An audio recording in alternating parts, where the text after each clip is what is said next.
Guys, andito kami ngayon, nagbubuo kami ng Ito yung piston. ring. Ito yung connecting guys, Main bearing. Ayan, Eh, paano itong bossing? Konektado ba ito dyan? Tanong ko lang po, sir. Hindi yan. Ito yung bagong pinalit guys na connecting bearing. Kasi ito guys, tanso na to guys. Babagsak na ang palo ng langis. Yung pala yun, sir. Ito yung pinapalitan guys na pag tanso na guys, ang palo ng langis, wala na, mahina na. Kailangan papalitan ng Hindi na bago. babangking. Oo. Hindi na papalo sa kalsada yan guys kasi mahina ng langis. Ito yung connecting guys, yung pinalitan bago guys. Ito yung piston. Ito yung pampress ng piston ring. Yung ring. Oo. Guys, kulang guys, walang ring. Andun, nakatago pa. Ito ring. Ayan guys, dukot lang to guys, nabasagan ng harap nabasagan ng bearing sa harap guys. Ito guys, ito yung mga basag guys, pinalitan guys. Ito yung nabasag sa harap ng kwan. Ito yung basag ng Elger. Ito yung Elger guys. Kaya para maiba na tunog nung ano. Sabi niya lang ano ba sila ito? Ako po tanungin. Ito yung camshaft guys, kwan guys, camshaft. Basag din guys. Wala na guys, pag umandar ang makina guys, lagaklak. Paano nangyari yan, guys? Tumama guys. Tungkol sa katagal na guys, na nagninipis kasi ito guys.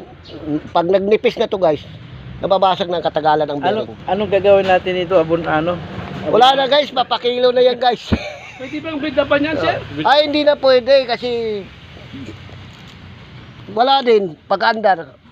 Boss, paano to? Saan ba ginagamit to? Paglilihan ng mga Ay, ito pala yung paggamit ko niya. Salamat, may nalaman ako kahit konti. Ito guys, ito yung makina na bisito, dinukot to. Anong marka na lang, sir? Itong makinang bisito guys, dinukot lang to. Kasi yun yung diferensya na ito guys. So, Sira. ito yung diferensya guys, yung basag. Manang pinapalitan namin, sobrang ingay talaga guys. Ano kabit yan? Differential? Dito sa harap ng makina sa may pole. Ito yung nabasag talaga guys. Pag umandar yung makina guys, napaka ingay talaga guys.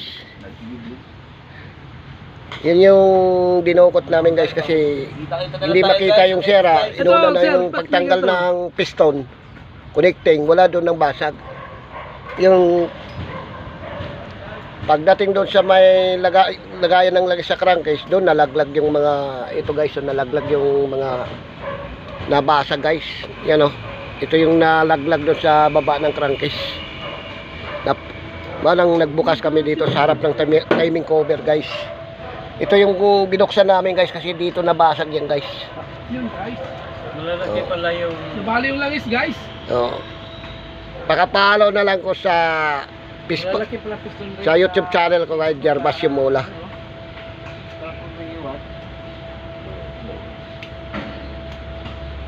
Guys, sasalpak na yung piston guys. Sasalpak na yung piston guys. Ito yung piston. Ito yung connecting bearing ng connecting guys. Okay din naman.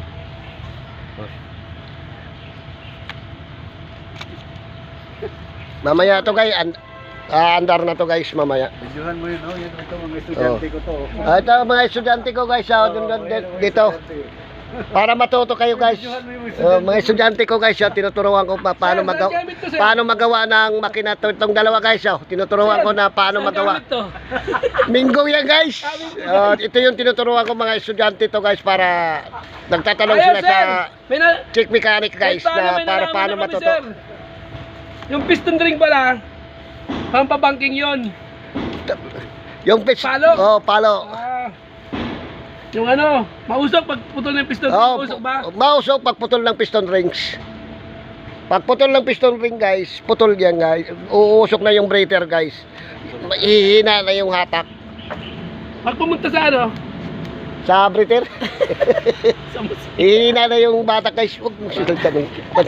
I-upload to. Ito guys, okay naman silang liner guys. Dinukot namin guys. Walang tama sila guys. Walang tama. Ang ang nasira lang talaga nito ng makina na guys. Yung itong bearing na ito guys, oh. Tingnan mo guys, oh. Matinding ingay talaga pag pinaandar ng makina guys, oh. Tingnan mo. Guys, basag na basag talaga guys. Ito yung pinalitan namin guys. Ano ba yun? Saan papa mo? Oh. Ito guys, oh. Oh. Napatay na ba ipatay mo? Pakapalo na lang sa Germasio Mola guys sa YouTube channel. Porbisito makina dito guys.